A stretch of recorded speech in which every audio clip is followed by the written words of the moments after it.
Thank you so much, Honorable Minister, for joining us tonight. Thank you, Sheon. And a happy new year. This is the first time I'm seeing you this year, though. Thank you very much, Sheon. Same with you. Same I think we should begin on what perhaps is one major role that President Buhari hung on your neck when you assumed office is to fight corruption, apart from just being the chief law officer of the land. And if you look at it, Nigeria continued a spiral fall on the Corruption Perception Index for a 5th consecutive time, making Nigeria a second most corrupt country in West Africa after Guinea. In spite of all of these, administration says it is doing in fighting corruption. Now, let me get your reaction to the Transparency International report. Well, I think the major considerations that should constitute the basis for assessment of the successes of the Nigerian government as far as the fight against corruption should not be an exclusive position of the Transparency International. Other institutions of refuge that obtains in the system include United Nations, UNODC, United Nations Office of Drugs and Crimes, among others, and the empirical evidence that is visibly seen as it relates to the efforts of Buhari's government in the fight against corruption. So now, coming to the international institutes or associations or associations of refuge. The assessment of United Nations Office of Drugs and Corruption, the latest assessment, which was a 2019 assessment of Nigeria as a nation, was the fact that among the 17 items of assessment, Nigeria has indeed done wonderfully well, and I'm talking of wonderfully well as the operative word, in terms of the fight against corruption as it relates to the 17 items. So when you now juxtapose the position of United Office of Drugs and Crimes against the position of Transparency International in terms of reputation, that places a fundamental question mark on the Transparency International assessment.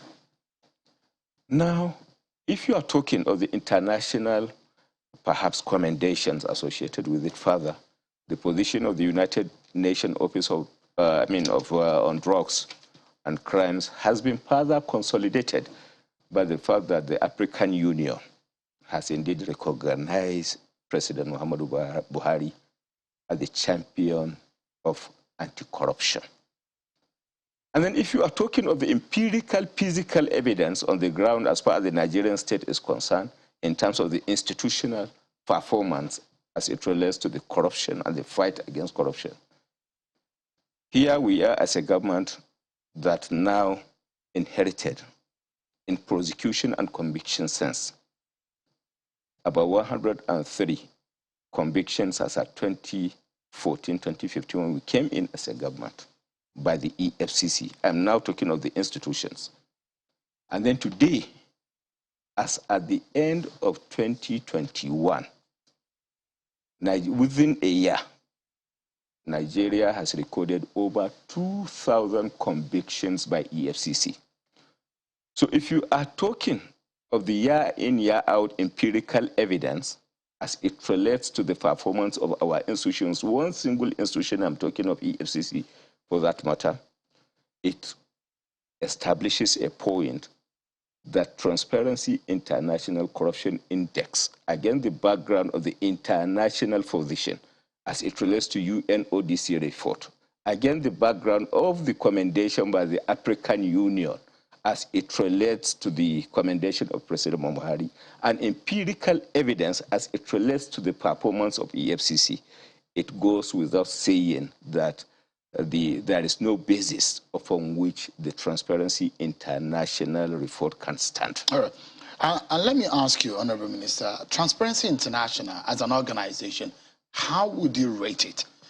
From a scale of 1 to 10, 10 being the highest, how would you rate that organization? Well, if you are talking of the international reputation, perhaps, I think juxtaposing the position of Transparency International against the position of UNODC, I think I leave you to answer the question. But the truth of the matter is, when you are talking of the United Nations, everybody knows without question where the refutation, where the basis, the empirical basis for assessment stand. So if you are talking of Transparency International and then United Nations, your Office of Drugs and Crimes, where does the answer in terms of reputation, in terms of standing, in terms of universality of position stand?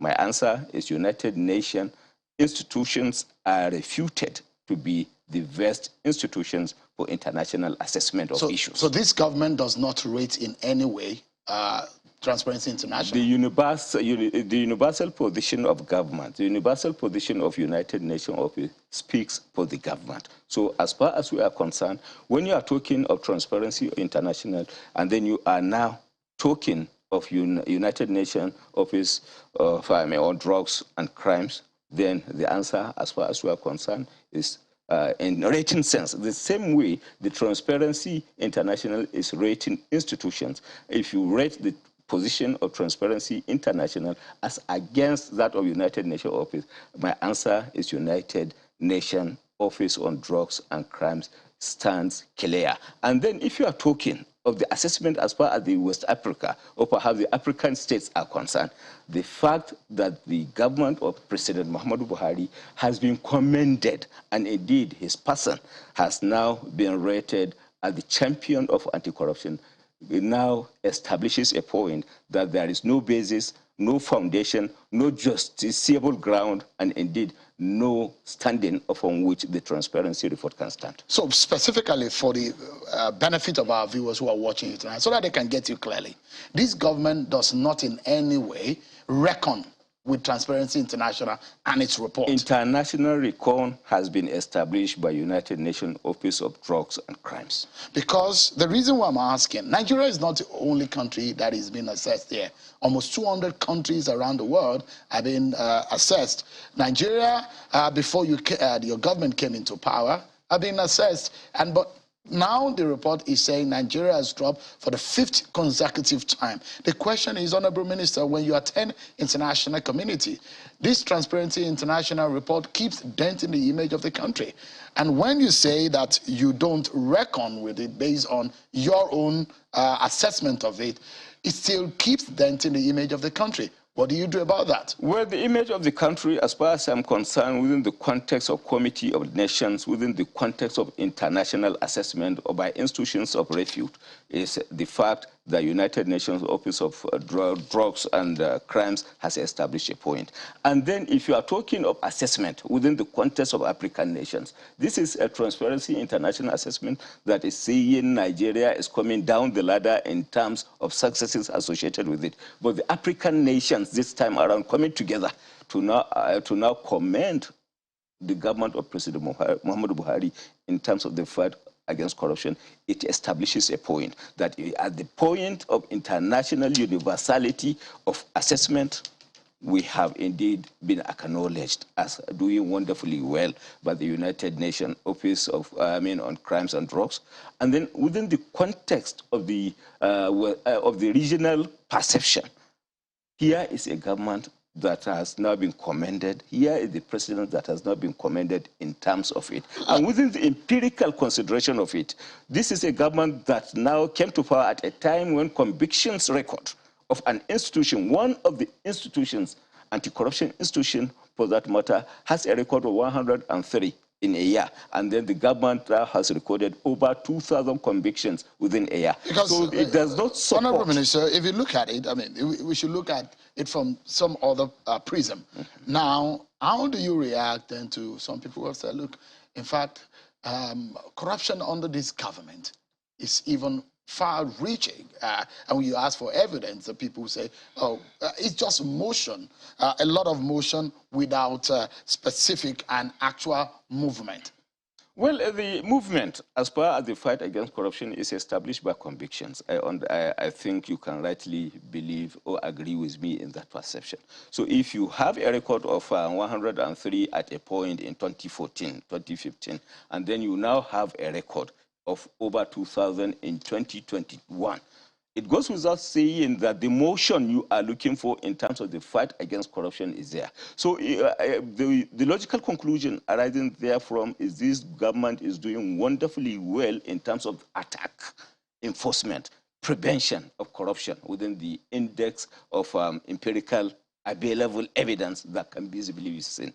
The empirical evidence is to the effect that we have recorded more convictions, investigations are ongoing, and then there are no restrictions or limit to the consideration in terms of investigation and prosecution of high-profile cases. Let me ask you about these high-profile cases. In terms of speed, as far as the conclusion and determination of cases are concerned. Let me ask you, I mean, you mentioned high-profile cases, but there are worries about the state of some of these, the status of some of these high-profile cases. Because for some people, they will say, look, it's just a matter of, there seems to be some delay mechanism. Just maybe people can forget about some of these high-profile cases.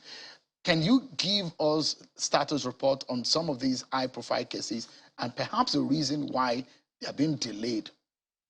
Well, in terms of delay, I think you can agree with me very well, and rightly so for that matter, that as far as this government is concerned, the idea of delay in prosecution of cases and their determination does not arise. Why? Because if you are looking at it from the perspectives of legislative framework, this is the government that is administering and indeed enforcing the provisions of our Administration of Criminal Justice Act, which allows for day in, day out prosecution of cases. And over and above that, in terms of volume and number of convictions recorded relating to high-profile cases, I would like to mention names, but you know very well those that are indeed convicted within the lifespan and context of this administration as it relates to high-profile convictions recorded. You know very well those that are standing trials within the context and lifespan of this government in terms of high-profile cases. So added over and above the investigations, prosecutions, and indeed the convictions of the 2,000 cases recorded, convictions recorded by EFCC in 2021, a lot of them are higher profile cases. So what are you talking about in terms of delay? Again, the background of the fact that over 2,000 convictions are recorded within a year. There are politically exposed cases. There are high-profile cases. Let me draw out a few of them so that maybe you can respond to them specifically. Yes. The case of the former Secretary to the Government of the Federation, Mr. Abba Kyari, what is the status of that case? Is it presented before the court or is not? It is presented before the court. So when a matter is subjected and presented before the court for determination, whose responsibility is it in terms of speed and determination? My answer is a matter has been investigated, a matter has been presented before a court of law for prosecution, and the speed associated with it, against the background of the existing law, Administration of Criminal Justice Act, that allows for day in, day out, you cannot, by any stretch of imagination, place a blame associated with the conclusion and determination of that case on the doorstep of the executive. So you blame the judiciary for it? It is exclusively a judicial affair. Are you trying to resolve some of these delays? We are. Because it's part of what Nigeria, you have promised in your own time, that you will work on ensuring judicial reforms in our judicial system. Yes, and we have brought in a lot of reforms within the context of speedy determination of cases. Among those that are brought to bear, that has indeed contributed to the successes we have recorded in terms of volume and number is the application, enforcement, and operation of Administration of Criminal Justice Act, among others. So we have taken steps in legislative sense by providing a legislative framework. We have taken steps in due diligence in the prosecution of cases, which has eventually resulted to multiple convictions within a span of a year. So against the background of the fact that we have provided the legislative framework, we have taken steps in diligent prosecution of cases, and we have indeed recorded successes in terms of multiplication of volume of convictions within a period of time. It is a clear pointer that we have indeed promised and eventually succeeded in delivering. What about the case of Hushpuppi? Any update on that? Well, as you rightly know, it is an issue that has both national and international dimensions. And in respect of the two, actions have been taken is a work in progress locally and internationally, and we are doing whatever it takes to ensure justice is done within the context of the law, regardless of the personalities involved. In the work that the FBI is doing, the prosecution on is it helping the Nigerian case? We are hearing and seeing a result on the side of the Americans. So why are we not seeing much on the side of on our side here? You see, issues that has to do with criminality and the enforcement of laws associated with crimes and offenses may have local international coloration. But then in the case of Hushpuppi, as you rightly know, multiple jurisdictions are involved. The UAE, United Arab Emirates, America, and indeed Nigeria. So within the context of the International Committee of Nations as it relates to the prosecution of cases, the international community is indeed collaborating and providing the necessary supports for the purpose of ensuring that justice is done to the case with the, with the peculiarities of the matter taken into consideration. So what I'm saying in essence, that internationally and locally, all hands are on deck. What about the Nigerian side of things? America is doing its own. We see that prosecution is going on in America. But in Nigeria, there are other allied matters, facts related to the issue in America. Nigeria, but what is being done on Nigerian soil? When criminality is involved, Nigeria and US, for example, naturally works together when there are elements of the offenses that have, that has taken place in the diverse jurisdictions. So Nigeria is indeed doing the needful by way of supporting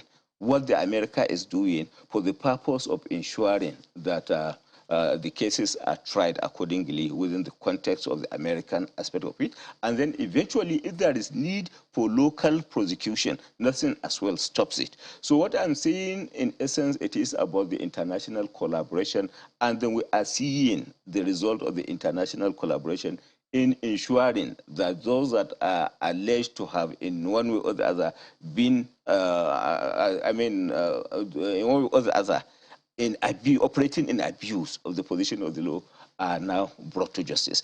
So there's nothing concrete on Hushpuppi No, there are a lot of things concrete in terms of joint investigation and in terms of considering where are the we outcome. Exactly on that? Well, you see, as far as investigation is concerned, where we are now, it is about collaboration. And then we are collaborating both. So there is no prosecution happening here in Nigeria yet? Not immediately yet. What about Abba Kyari, the police officer? That is linked to the matter. Well, generally speaking, as I have stated earlier, it is about international collaboration. We are collaborating, we are working, and then it is work in progress. But the Abba Kyari matter is not about collaboration. It's about the investigation that was instituted on Nigerians within the police, and also will link to your office. But there are components of it. It is of international dimension. One thing I can tell you about what's the outcome of the investigation from Nigerian side? Well, there are a lot of issues that are ongoing, inclusive of the possibility of consideration for extradition and associated things. That is where the collaboration element of it comes into play, in respect of all the two cases. So there's a possibility of extradition? There could be a need or perhaps the possibility of making such requests, and they are looking into it. Was there a request for extradition? Well, as far as I'm concerned, the parties are discussing, the parties are collaborating, and then there are exchange of correspondence from the perspectives of investigation, from the perspectives of extradition and associated things. Is a police officer found guilty from the investigation? You can't find someone guilty. You can't find someone guilty, but perhaps the reasonable grounds for suspicion can be established, will translate to prosecution that will eventually translate. Because the panel has a quasi-judicial role and function.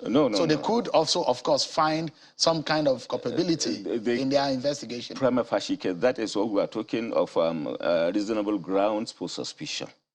Reasonable grounds for suspicion has been established, and that will eventually translate to the possibility of prosecution and eventual conviction, if indeed, at the end of the day, The one is adjudged guilty by a court of law. So what is the position now? Extradition or prosecution? The position now is there are prima facie grounds, reasonable grounds for suspicion that have been considered from the perspectives of prosecution, from the perspective of likely extradition if the need for so doing arises. That is what is unfolding in terms of international collaboration. All right, Honorable Minister, we'll take a breather, get a cup of water. Then when we come back, there's still so much more to talk about on the issue of the rule of law and the fight against corruption under the APC government.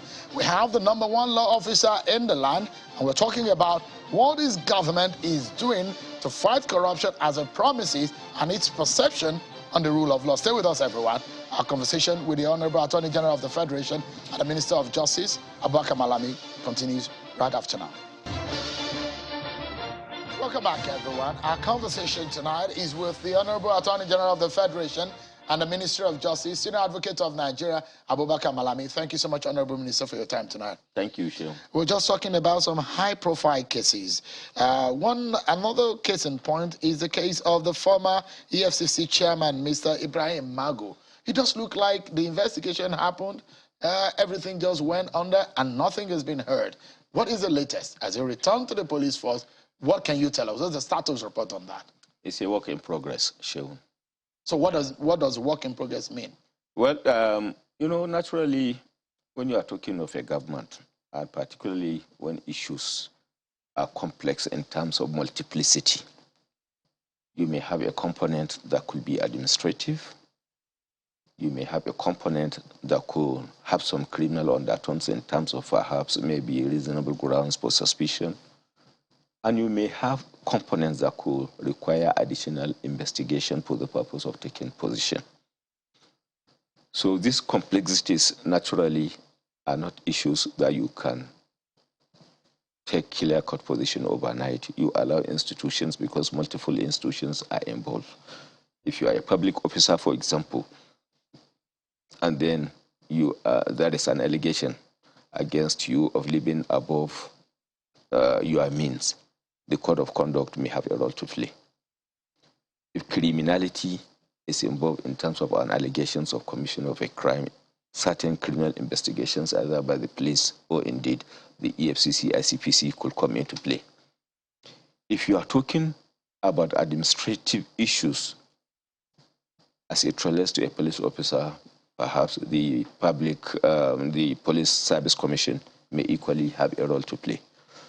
So with this kind of complexities associated with an issue of investigation, you must have to allow the agencies of government responsible for each and every item under consideration to now take necessary steps. But Minister, that's we thought that has happened. How long does it take to deal with the case of one person? The report, we understand the presidency had gotten the report. The man has been replaced at the EFCC. Is he back in the service now? Do you know whether he's back in the service? Or what is his status right now? Well, I think at a point what happened, he was placed on suspension and Mr. President has taken a decision to allow someone to act. So with that in mind, you understand, and the report having been received, it is only logical to consider allowing the other agencies of government that have one role or the other to play to do what they are supposed to do in terms of conclusion of the report for the purpose of arriving at a decisive position. And I think that is how much I can say as far as because the reason why I'm asking this question is that there are a lot of inference that have been drawn into it, like a political undertone, persecution. A lot of things have been drawn. And so it would be good to know that a tone of finality has been drawn into this matter. That's why Nigerians will want to know tonight where that case has landed, or is it buried forever, or is it been concluded? Is there a note of finality? That's what Nigerians would like to know. When you talk of the government of President Muhammadu Buhari, it's a government that has no reputational issues of reputation as far as political persecution is concerned.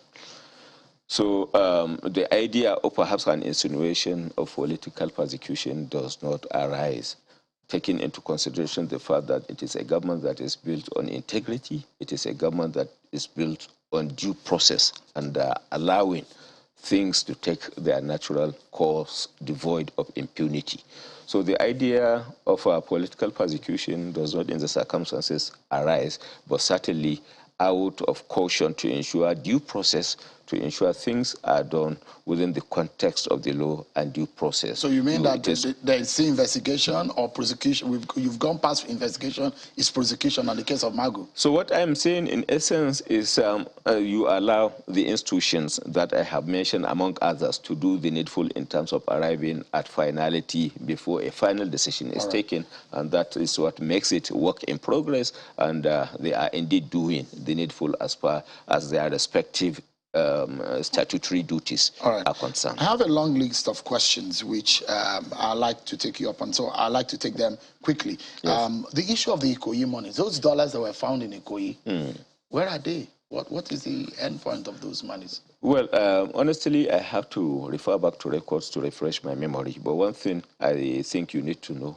is the fact that the issue was an issue that was indeed handled by an agency of the government. So I have not been, as of today, I wasn't expecting this question, so I have not taken my time to seek for clarifications for the purpose of briefing. So I'm not in a position to say clearly. But one thing that I want to state categorically and clearly, that any monies that are indeed forfeited to the federal government, final forfeiture, are indeed supposed to be part of the monies meant to service budget.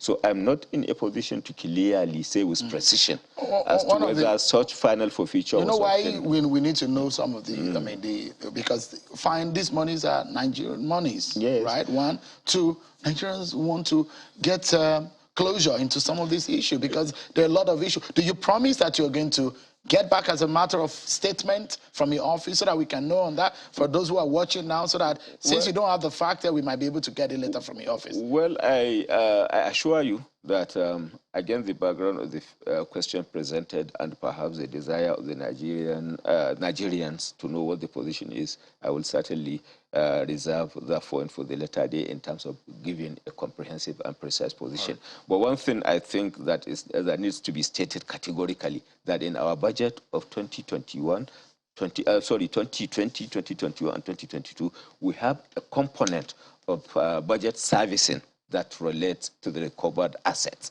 And if indeed there has been a final forfeiture order relating to that money, it means by implication that that money must have been applied to the servicing of the budget. But as I stated, I will certainly get clarifications and perhaps maybe during our next interview. Two quick ones, Minister. Yes. One is on the issue of the Abacha loot. What is the status update on that? Well, the status of it, as you know very well, two major recoveries were made, or perhaps three. One, it was a recovery made from Switzerland in 2017, which monies were applied in social investment programs, which constituted a budget item in that year.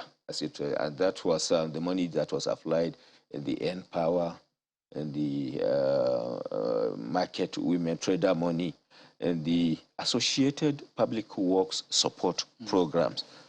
And that money was effectively utilized for that purpose. And then another one, that was the money recovered in 2020, which was recovered from US, Island of Jersey, and indeed UK, which was around 311, which was applied in the three major projects by the understanding among the participating nations, which projects were Abuja, Kano, Lagos, Ibadan, and second Niger Bridge. And as you rightly know, these projects are indeed being executed with greater speed, to the extent that even the second Niger Bridge has indeed reached an advanced stage.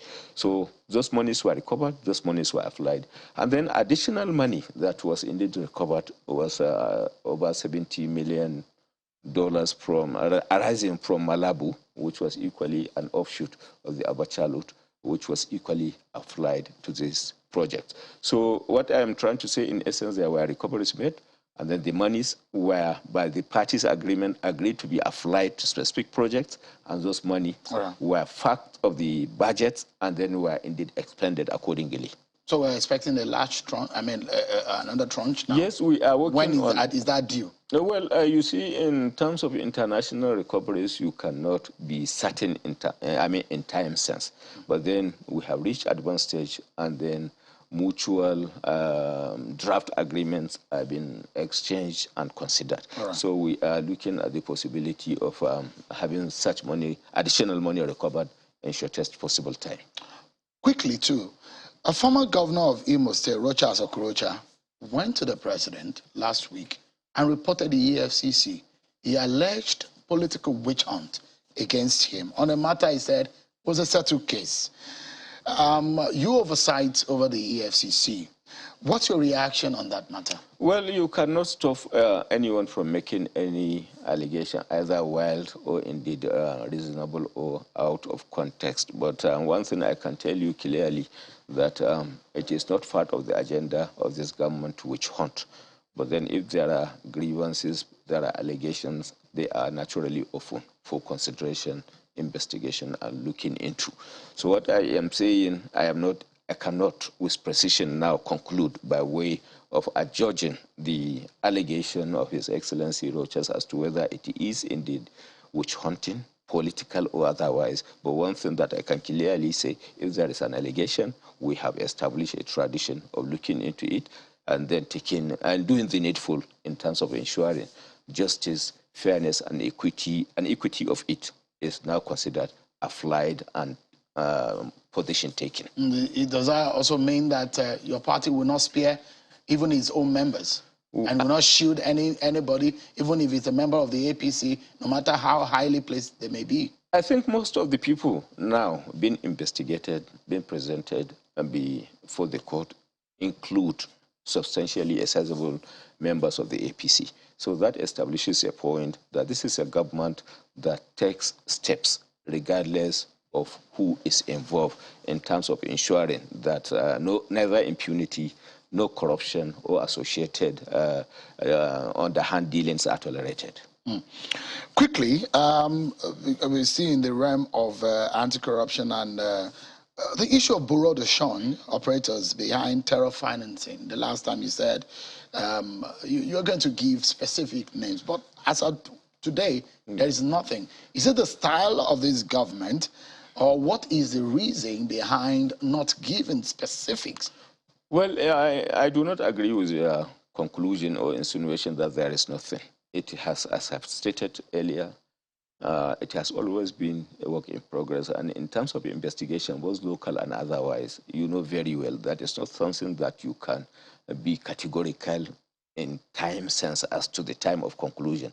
But one thing, reasonable grounds are pressed, prima facie case seems to be established, proof of evidence will have to be developed, and then eventually prosecution will take place. So there is nothing that is hidden. As far as prosecution is concerned, it is traditionally a public prosecution. And against the background of the fact that prosecutions, as far as Nigeria is concerned, are carried out in public, nothing will be hidden both in terms of names, associated facts and circumstances. When will this be? When will, if you say they're not hidden, it's been a while now. This is probably the third time, Minister, that you and I are having this conversation, and you said it can be hidden because Nigerians are agitated. They want to know, name names. Let us shame these people. You see, in terms of prosecution, the truth of the matter is we have established a tradition of taking even the Boko Haram before the court of law, and they were prosecuted and convicted. So at the point of arraignment before the court, there has to be a party charged.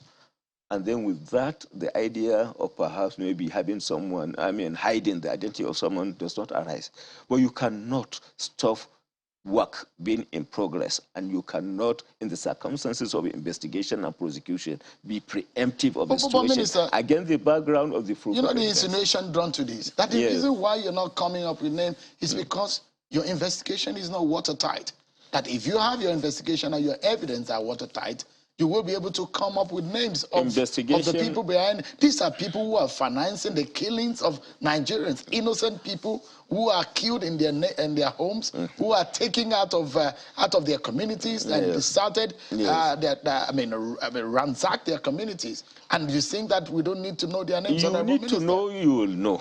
That is the true position of things, and processes have been consummated in line with the dictates of the law, and necessary orders where the need for so doing of taking people to custody for the purpose of concluding the investigation have been obtained judicially. Nobody is being taken to custody arbitrarily, and then work is in progress, and I assure you, when are we likely soon, to get their names? You will be happy with what we are doing as a government. Once in a couple of weeks, perhaps these people are charged and arraigned before the court. Because before the end of this month? So, well, certainly in a number of weeks, you will have something tangible and cogent from. Who will be expecting, Honorable Minister? I trust that you will do it. If you say so, if you say that it will happen in a number of weeks. When I gave you my commitment in terms of proscription of the bandits within a matter of hours, eventually the order was obtained and then gazetted accordingly.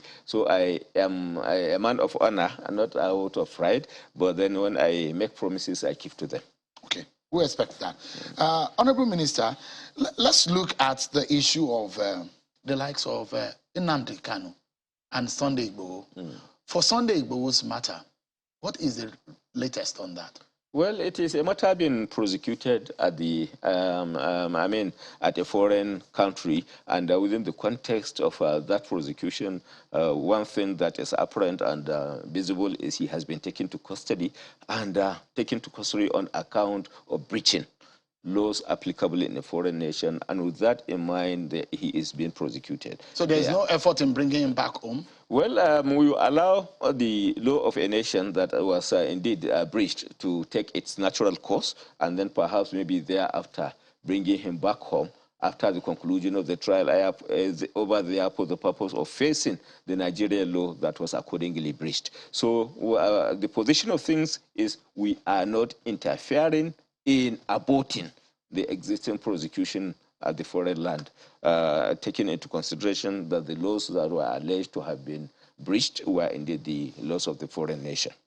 So there's no possibility of a political solution into the matter? Well, in terms of political solution, taking into consideration his standing trial in a foreign land, what political solution can we bring to bear in terms because the agitation is there. It may be standing trial, but the agitation, the same thing goes for Nnamdi Kanu. Well, any possibility of political resolution or intervention? Not in terms of what he is standing trial for at the foreign nation. So perhaps maybe those considerations may be considered or perhaps may be brought to bear when he is eventually brought back after the conclusion of the trial at the foreign nation. What about Nnamdi Kanu?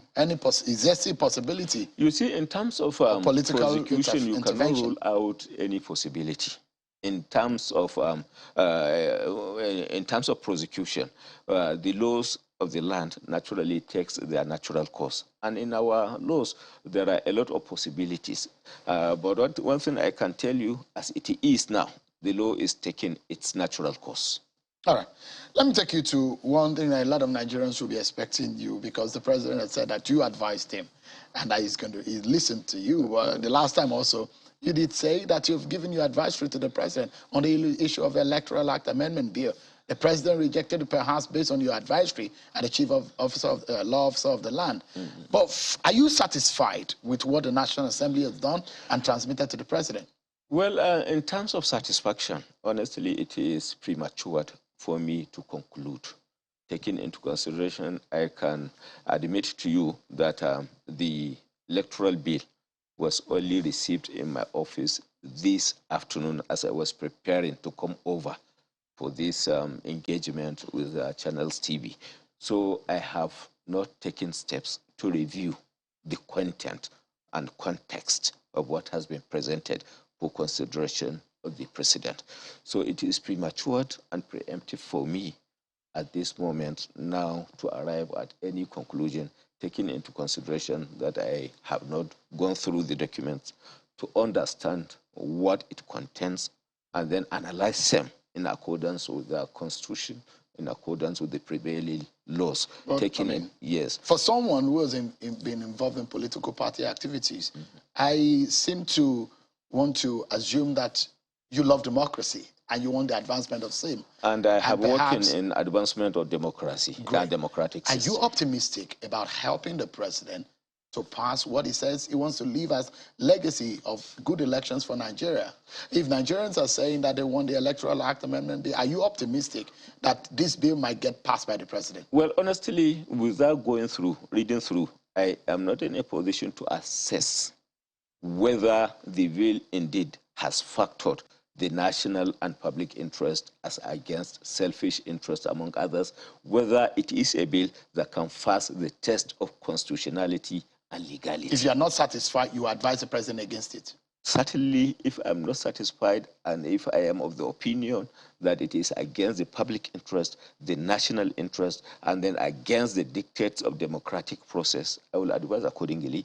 But then one thing I can tell you, that we are all interested in leaving behind a legacy of a lasting democracy that indeed accommodates the collective interest of the Nigerian state and eventually advance the national interest, national development, and deepen the democratic process. So with these considerations associated with deepening democracy, with the considerations associated with the national and public interest, we will certainly do whatever it takes to move democracy to the next level. Nigerians are watching and they are holding you to account some of the things that you're saying, Minister, but I want you to give Nigerians commitment. Look, there's a lot of effort, money that have been spent into these amendments.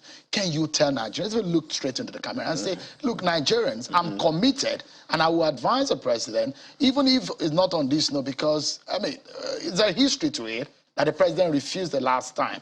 And there are fears that if you advise the president otherwise, it might go in the same manner. But are you giving the commitment tonight let us that there's an optimism about the passage? Yes, let us refer to the position of the president as it relates to the previous bill that was passed. What is your assessment as to the reasonability or otherwise of the issues raised by the president with particular regard to the democratic process? As a person. No, but if you say that... Were you of the opinion that the opinion of the president, the position expressed by the president was justified or it wasn't? Oh, I mean, it's not up to me. I'm just a journalist. So yeah, as a journalist, you are a Nigerian and that is deeply interested in the working of the democratic process. My role does not permit me to be able to make such judgments. But, you know, the reason why I'm asking you is a matter that has gotten a lot of Nigerians agitated. And I wanted you to give the commitment to Nigerians that you will do your best in ensuring a good passage of that bill. My office, Shehu, is a constitutional office and fundamentally governed by the public interest. And when we talk of the public interest, I am talking of the interest of 200 Nigerians. I will be guided at all times with my oath of office associated with the public interest and not exclusive or perhaps the sentiment of the few. Minister, we need to go. Thank you. But there's something hanging over your party and perhaps on the neck of this government, and it's the issue of restructuring. This government has said it wants to define its own way what restructuring means. And you've come out as a political party to say true federalism. The president has said true federalism is the way to go. This government is winding down. It's few months before you leave office. Would you say that you have properly restructured this country? Well, in terms of restructuring, I think this government has provided sufficient support in defining the restructuring arrangement. Now, when you look at it from the point of restructuring associated with allowing and defining the functions of the organs of government, for example, we are living witnesses to the fact that constitutional amendment with particular regard to Section 121, Section 3 of the Constitution was effected. And by that amendment, the autonomy of the state legislature, the autonomy of the local government system were defined and established. So I think if there are things, if there is a government that has indeed supported the restructuring arrangement within the context of functionality of the organs of government, this government is one of those governments that have indeed supported. So you have done your best in restructuring this country. And we will continue to do our best. What about the True Federalism report from the El-Rufai Committee? Has that been jettisoned? What is the context of such true federalism you are talking about? In what way, in what direction? No, they submitted a report. The party yes, and they then suggested a true federalism. To what extent? Because you have to be specific as to the direction before I can give you a clear answer as to the federalism aspect of it. But in summary, this government has done its best on restructuring and Nigeria. will keep doing its best. And that is about allowing the functionality of the organs of government, both at the federal and the state level. In terms of autonomy of the local government, autonomy of the state legislature, autonomy of judiciary, I think the government has tried as much as possible to ensure at the end of the day that the pillars, the foundation, and the context of federalism, which is allowing the organs of government to operate optimally. I think the government is indeed supporting that, both through legislative processes and through enforcement, among others. Honorable Minister for Justice and the Attorney General of the Federation, Abubakar Malami, Senior Advocate of Nigeria, thank you so much indeed for your time again tonight. Thank you, we appreciate it. And good. Hopefully when we get updates on some other things, we will open to see you back to give us more. Thank you so much. Appreciate it. Thank you very much, Sheil.